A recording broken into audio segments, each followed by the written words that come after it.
তলোয়ারটা ধীরে দূরে পড়ে গেল। হযরতে উমর ফারুক রাদিয়াল্লাহু তাআলা আনহু ওই ইহুদির হাতখানা ধরে নিয়ে দয়ার নবী মুস্তাফার দিকে রওনা হয়ে গেলেন। হযরতে উমর ফারুক রাদিয়াল্লাহু তাআলা আনহু বিশ্বের নবীর কাছে গিয়ে বলতে লাগলেন, বলে ইয়া রাসূলুল্লাহ, ইয়া হাবিবাল্লাহ, নবী গো, এই ইহুদিটাকে আপনার নিকটে আমি নিয়ে এসেছি। বলে উমর, বলো বলো কি হয়েছে? বলে হুজুর গো, ইয়া রাসূলুল্লাহ, আমাকে মারার জন্য ইহুদি এসেছিল। আমার গর্দনে যখন তলোয়ারে মারতে যায় তখনই জঙ্গল থেকে একটা বাঘ বেরিয়েছে। এত জোর হুম করে ডাক দিয়েছিল, ওই ডাকের আওয়াজে তার হাত থেকে ছিটকে দূরে তলোয়ারটা পড়ে গেছে।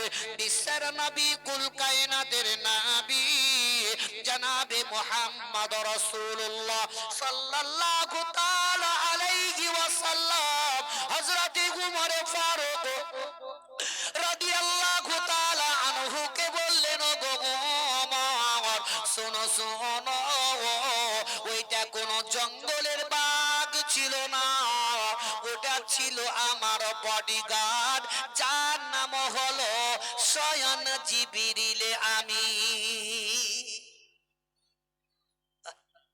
ওগো উমর, ওটা ছিল আমার বডিগার্ড, বাঘ রূপে সে তোমার রক্ষাটা করেছে। জোরে বলো আল্লাহুম্মা।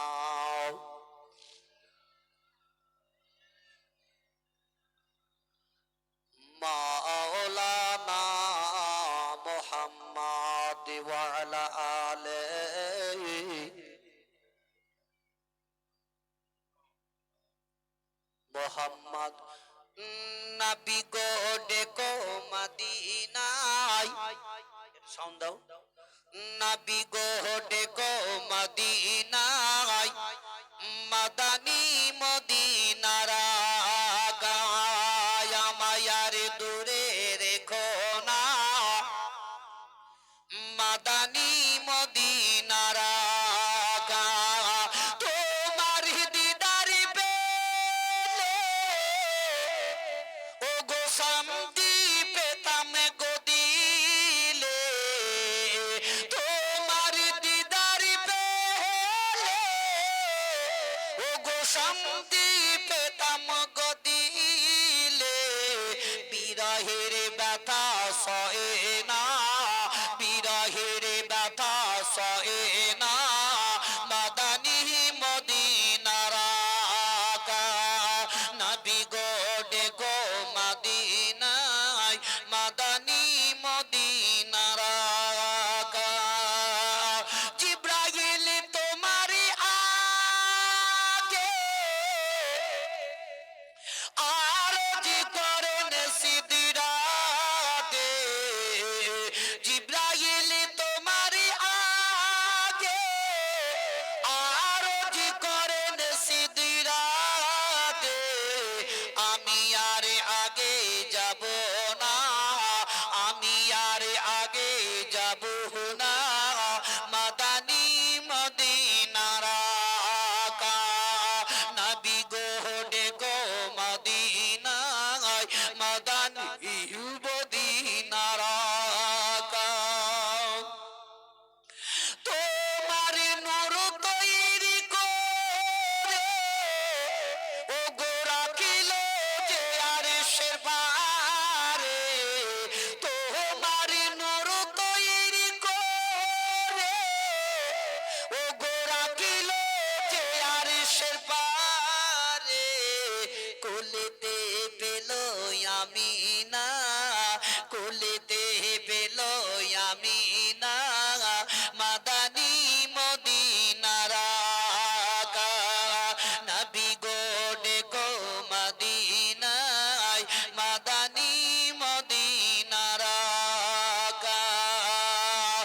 রয়েছি নদীর মাঝে, মেঘের কি আওয়াজ বাজে, বাঁচাও গো আমায় সাফিনা, বাঁচাও গো আমায় সাফিনা মাদানী মদিনার আকা নবী গো দেখো মদিনায় মাদানী মদিনার আকা আরজ করে তোমার আগে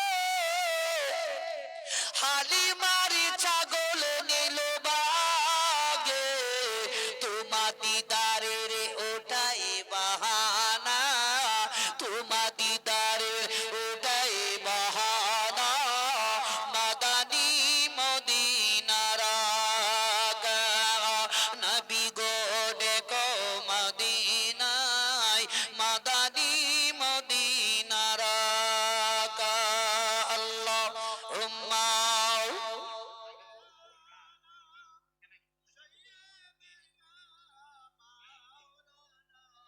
মুহাম্মদ ওয়া আলা আলিহি সাইয়্যিদিনা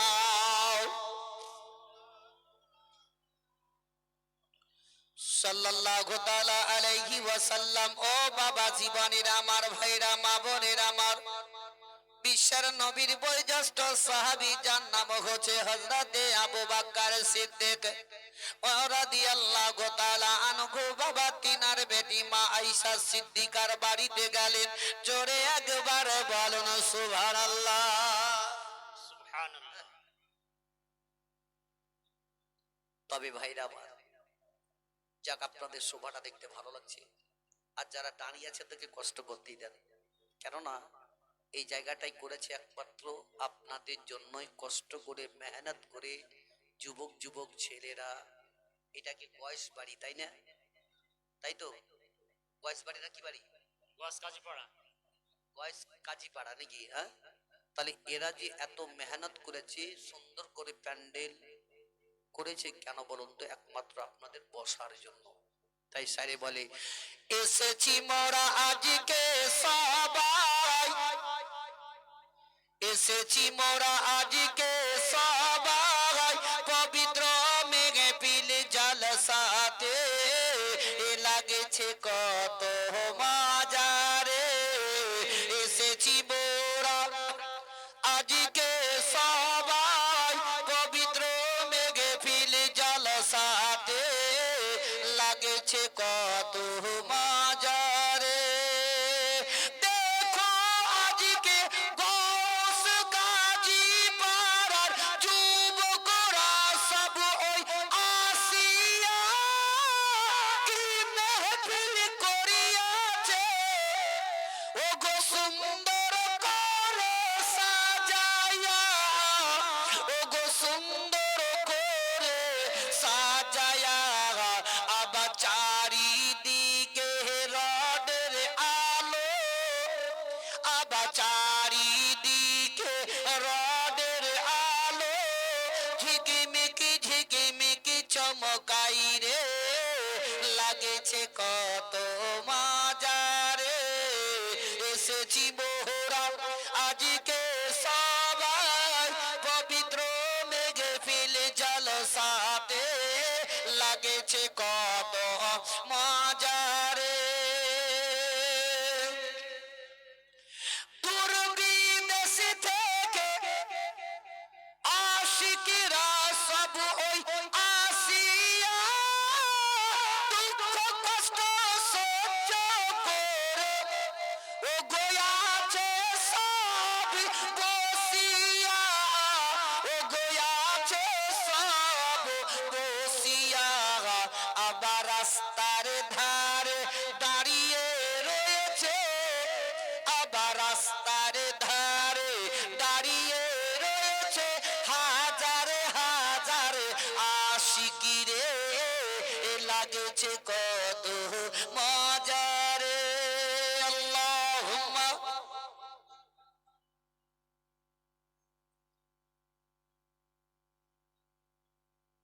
সাল্লাল্লাহু আলাইহি সাল্লাম। এই দু চারটাতেই দরুদ আর বাদ বাকি সব চুপ। তাহলে বলুন, গলা ফাটিয়ে এতক্ষণ থেকে মানুষকে বুঝিয়ে যদি নবীর প্রতি দরুদটা পড়ছেন, তা একবার মনে হচ্ছে বিশাল ব্যাপার। কতদিন কাজে অসুস্থ হয়ে পড়ে আছে, তাই না? এর জোরে বলেন আল্লাহুম্মা, একসাথে বলেন سيدنا مولانا محمد ওয়া আলা আলিহি سيدنا مولانا সাল্লাল্লাহু তাআলা আলাইহি সাল্লাম। এবার একটু আওয়াজ খুলেছে ভাই, কিছুক্ষণ পরে তারা 1-2 ঘন্টা পরে তো বিরিয়ানি খেতে পাবেন নাকি? হ্যাঁ, তো আরো আওয়াজ খুলবে। আরে নবীর আমরা উম্মত, নবী আপনাদের আমাদের জন্য এত কষ্ট করেছেন, সেই নবীর দিকে লক্ষ্য করে নবীর প্রতি দরুদটা পড়তে আমাদেরকে এত কণ্ঠিত। কি শিখলেন এতদিন থেকে? এত জালসা মিলাদ শুনে কি করলেন? কি পরিবর্তন হলেন? তাহলে আমরা তো পরিবর্তন হব কি করে যদি আমরা এই নাচ করতে চাই? যাই হোক, মাশাআল্লাহ, নারে তাকবীর, নারে তাকবীর, নারে রিসালাত। দুইজন ভাই আমার 500 বর্ষ করে দিয়েছেন, যে আশায় যে উদ্দেশ্য করে দিয়েছে আল্লাহ তাদের আশাকে যাতে পরিপূর্ণ করে দেয়, যেটা সকলে বলুন আমিন। তবে বাপজিরা, ভাইরা আমার, মা বোনেরা আমার, আমি বলতে চাইছিলাম হযরতে আবু বকর সিদ্দিক রাদিয়াল্লাহু তাআলা আনহু, বিশ্বের নবীর বিবি আবু বকর সিদ্দিকের বেটি, যার নাম হলো আয়েশা সিদ্দিকা রাদিয়াল্লাহু তাআলা আনহার বাড়িতে চলে গেলেন। হযরতে আবু বকর সিদ্দিক রাদিয়াল্লাহু তাআলা আনহু বাবা গিয়ে একটি দরজাতে আওয়াজ দিয়ে দিলেন। ভিতর থেকে হযরতে আয়েশা সিদ্দিকা বললেন, কে আছো গো? আবু বকর সিদ্দিক বললেন, ওগো আয়েশা, তোমার বাড়ির দরজাতে এমন কেউ নয়, আমি তোমার আব্বা, আমি আবু বকর। বলছে দরজাটা খোলো। আহ, কেমন দেখেন। আর আজ আমাদের বলতে না বলতে, আওয়াজ না দিতেই ছাটাচ্ছাট ঢুকলো, ফুটুক করে বেড়ে গেল। হযরতে আবু বকর সিদ্দিক আওয়াজ দিচ্ছেন, ওগো আয়েশা, আমি তোমার আব্বা, আমি আবু বকর সিদ্দিক, দরজা খোলো। ও আমার বাপজিরা, ভাইরা আমার, হযরতে আয়েশা সিদ্দিকা রাদিয়াল্লাহু তাআলা আনহা বাবা দরজাটা খুলে দিলেন। দেখছেন তো তিনার আব্বা হযরতে আবু বকর সিদ্দিক দাঁড়িয়ে আছেন। ওই সময় আবু বকর বললেন, ওগো আয়েশা, তুমি হচ্ছ নবী মুস্তাফার বিবি, আর আমার বিটি তুমি আয়েশা সিদ্দিকা। তবে হে আয়েশা, একটা কথা বলো, বলে তোমার স্বামী আমার বিশ্বের নবী কোন জায়গা যান সেটাও তুমি জানো, এমন কোন কাজ করে এটাও তুমি জানো, বিশ্বের নবী মুস্তাফা আমার রাত্রিতে কি এমন কাজ করেন সেটাও তুমি জানো। তবে আয়েশা গো, নবী মুস্তাফার কোন কাজ যদি আমাদের মাধ্যম থেকে ছুটে থাকে, তবে একবার তুমি প্রকাশ্য করে বলো, আমি সেটা পালন করে নিব, আমি নবী মুস্তাফার সুন্নত পালন করব। হযরতে মা আয়েশা সিদ্দিকা রাদিয়াল্লাহু তাআলা আনহা বাবা অঝর নয়নে কাঁদতে আরম্ভ করে দিলেন। আয়েশার দুই চোখ দিয়ে পানি পড়তে লেগে গেল। হযরতে আবু বকর বললেন, ওগো আয়েশা, বলো কেন তুমি এইভাবে কান্না করতেছো? তোমার দুই চোখ দিয়ে কেন পানি পড়ে যায়? হযরতে আয়েশা সিদ্দিকা বললেন, ওগো আব্বা জান, আমার দয়ার নবী মুস্তাফা এমন একটা কাজ করে আজ পর্যন্ত কোন সাহাবী জানে না। তাহলে বলুন, নবী এমন কি কাজ করতেন? আয়েশা বলছেন আজ পর্যন্ত কোন সাহাবী জানে না। হযরতে আয়েশা সিদ্দিকাকে আবু বকর বললেন, ওগো আয়েশা, বলো তাহলে ওই কাজটা এমন কি কাজ কি আজ পর্যন্ত কোন সাহাবীরা দেখেন কিংবা জানে না। আয়েশা সিদ্দিকা বললেন, ওগো আব্বাজান, আমার বিশ্বের নবী প্রত্যেকদিন রাত্রি বেলাতে কিছু হালুয়া নিয়ে গিয়ে এই জঙ্গলে জঙ্গলে চলে যায়। জঙ্গলের ভিতরে একটা লোক শুয়ে আছে, সেই লোকটা কথা বলতে পারে না, মুখে দাঁতগুলা ভেঙে ভেঙে গেছে, কোনো জিনিস চাবিয়ে খেতে পারে না, হাতে নখগুলা উঠে উঠে গেছে, সে ঠিকভাবে শুয়ে থাকতে পারে না। ওগো আব্বাজান, আমার নবী মুস্তাফা বিশ্বের নবী রহমাতুল লিল আলামিন ওই ব্যক্তির কাছে গিয়ে প্রত্যেকদিন হালুয়া খাইয়াছেন, জোরে বলেন সুবহানাল্লাহ। আহ, নবী দেখেন, তার আদর্শটাই দেখেন।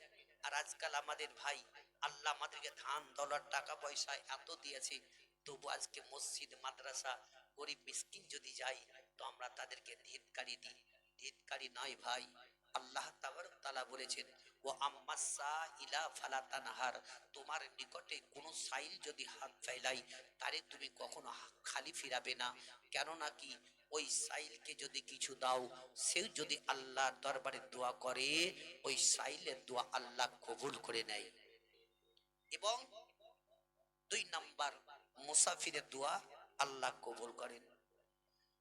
এহানো হযরতে আবু বকর সিদ্দিক বললেন, ওগো আয়েশা সিদ্দিকা বলো, তবে আমার নবী মুস্তাফা যে হালুয়াটা নিয়ে চলে যান, ওই হালুয়াটা তুমি তৈরি করে দাও না, নবী মুস্তাফা নিজে তৈরি করে, একবার বলো।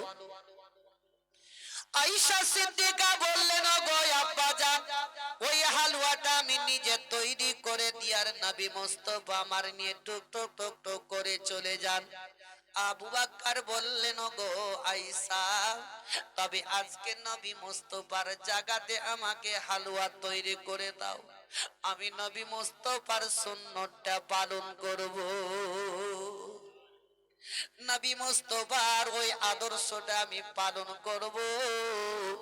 সাহাবীরা বাপজিরা আমার বাছাই করে করে নবী মুস্তাফার সুন্নতকে পালন করতেন।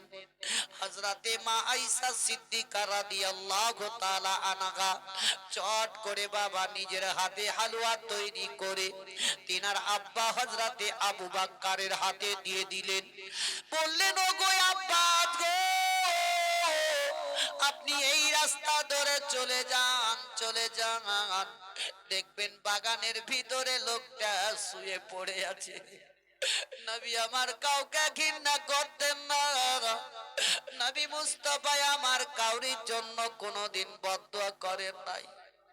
দয়ার নবী মুস্তাফার সুন্নতকে পালন করার জন্য সাহাবীরা বাবা আবু বকর সিদ্দিক ওই হালুয়াটা নিয়ে চলতে আরম্ভ করে দিলেন। চলতে চলতে চলতে পায়ের আওয়াজটা যেমনি ওই ব্যক্তির কানে চলে গেল, ওই লোকটা বাবা আসমানের দিকে মুখটা করে হা করে শুয়ে আছে।